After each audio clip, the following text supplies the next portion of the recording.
ये सवाल मनीर अहमद का है। मुसाफिर जब मकीम इमाम के पीछे 4 रकत वाली नमाज के लिए आए और मकीम इमाम आखिरी तशद में हो तो उसके साथ मिल गए, तो अब सलाम फेरने के बाद वो 2 रकत पढ़ेंगे या 4?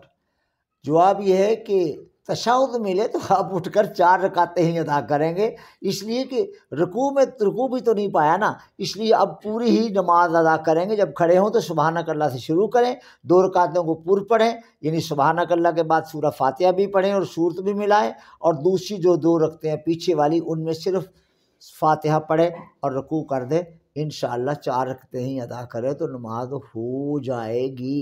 जी, तो इमाम के पीछे था तो आया कि वो 4 पढ़ेगा या 2? 4 ही 4 ही पढ़ेगा। पढ़ेगा। इमाम के पीछे था, मुकीम इमाम के पीछे था, चूंकि ठीक है। उसके पीछे अब अदा करनी है तो चारों ही अदा करेगा। तरतीब उनकी वो होगी जो फकीर ने अर्ज कर दी है।